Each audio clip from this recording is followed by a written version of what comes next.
और ये तो बेसिकली 6 बजे से पहले ही उठा करता था। उसके बाद जब 6 बज गई तो स्टडी के लिए कुछ सिलेबस वगैरह, जैसे कि आप यूजीसी नेट और आसाम स्लेट और नॉर्थ ईस्ट स्लेट के बारे में यदि आप प्रिपरेशन कर रहे हो तो उस सिलेबस को देखना बहुत ही ज़रूरी है। तो मॉर्निंग में उठकर आपको कौन सा चीज़ पढ़ना है, जैसे कि पॉलिटिकल साइंस का सिलेबस वो पहले था, पेपर 1 का सिलेबस।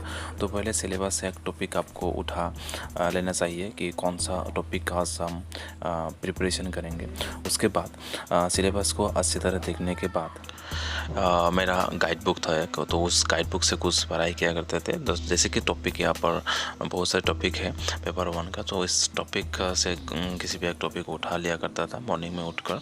उसके बाद जैसे कि यहाँ पर एक टॉपिक है टीचिंग एप्टीट्यूड, जो फर्स्ट चैप्टर है, तो इस टॉपिक को जैसे कि उठा लिया। उसके बाद इस टॉपिक से रिलेटेड क्वेश्चन कॉन्सेप्ट पहले तो आपको ज़रूरी कि कॉन्सेप्ट पता होना चाहिए। उसके बाद इस कॉन्सेप्ट से रिलेटेड जो प्रीवियस ईयर क्वेश्चंस पेपर आया था और रिलेटेड क्वेश्चंस वो भी आपको देखना ज़रूरी है। उसके बाद उस टॉपिक में जो 80 और जो इम्पोर्टेंट टॉपिक है वो आपको किसी भी पेन से वो हाईलाइट करना बहुत ही ज़रूरी है, जो मैंने किया था, ताकि आपको रिवाइज़ करने में बहुत ईजी हो जाए, क्योंकि उतना पढ़ना आपको नहीं पड़। जैसे कि पहले आप बहुत सारे पढ़ाई किया था, तो जब रिवाइज़ करें तो सिर्फ उस की वर्ड को देख लीजिए तो आपको हो जाएगा।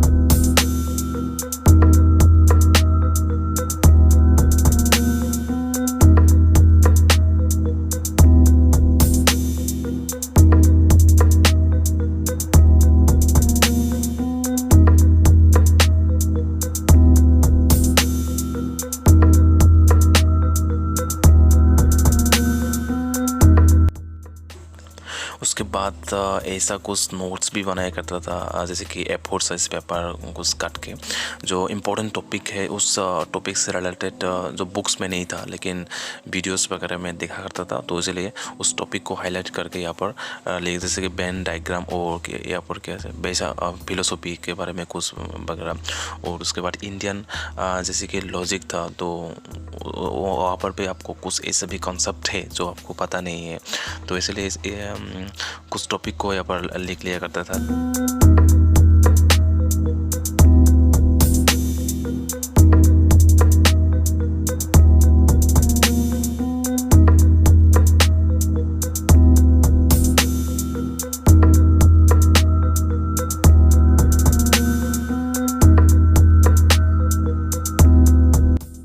उसके साथ ही साथ एक्स्ट्रा कॉपी भी था उसके नोट्स, जो पेपर 1 के लिए नोट्स वगैरह, यहाँ पर जो इम्पोर्टेंट कीवर्ड टॉपिक रिलेटेड कुछ क्वेश्चंस तो वहाँ पर या लिखा करता था। जैसे कि पेपर 1 का जितने भी सब्जेक्ट है तो टॉपिक वाइज तो एक्स्ट्रा करके वो लिखा करता था।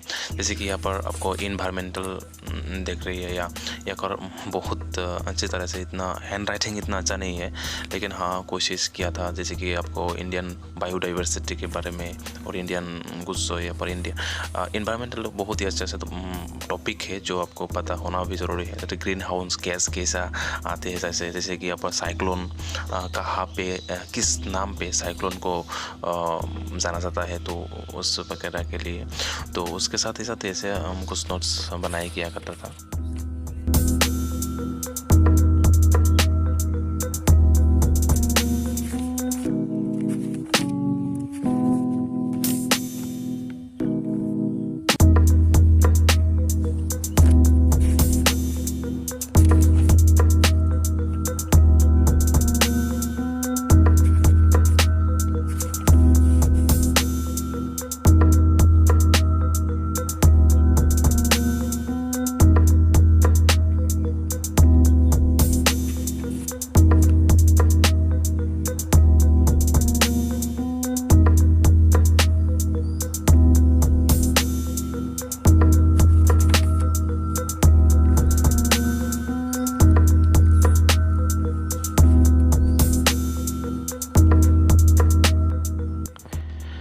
उसके बाद ही ब्रेकफास्ट मिलता था, तो ब्रेकफास्ट करके कुछ देर के लिए ऐसे ही बैठा हुआ था।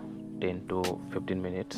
उसके बाद तो जो कॉन्सेप्ट है लेकिन पता नहीं है, उस कॉन्सेप्ट में डाउट था, तो उस डाउट से रिलेटेड जो यूट्यूब में बहुत सारे वीडियोस है, अब अवेलेबल बहुत सारे वीडियोस है, तो उसके बाद उस डाउट को क्लियर करने के लिए मैंने यूट्यूब से बहुत सारे चैनल है आपको यूजीसी नेट से रिलेटेड, तो उसमें जाकर मैं कॉन्सेप्ट क्लियर किया करता था।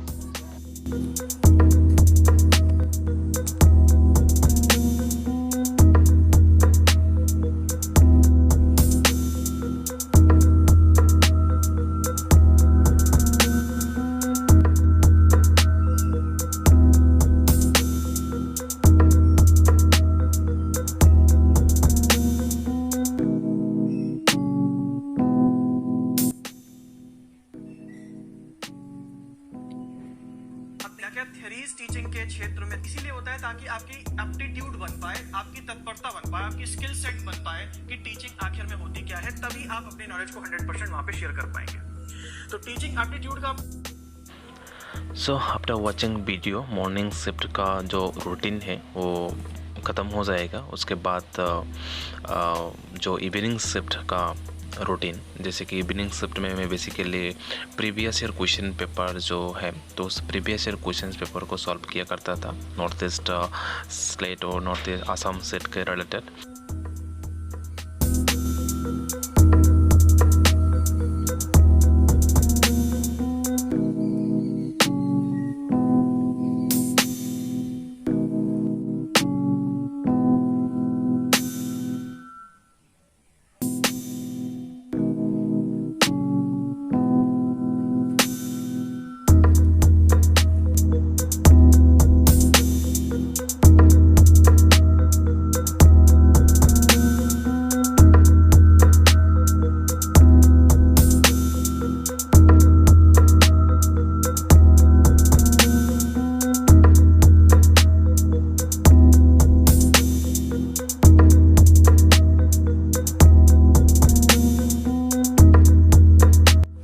सो फाइनली आप लोगों की दुआ की वजह से मैं स्लेट क्वालिफाई कर पाया, और ये है मेरा सर्टिफिकेट जो कि मैं स्लेट कमीशन से ले गया। सो इसीलिए थैंक यू।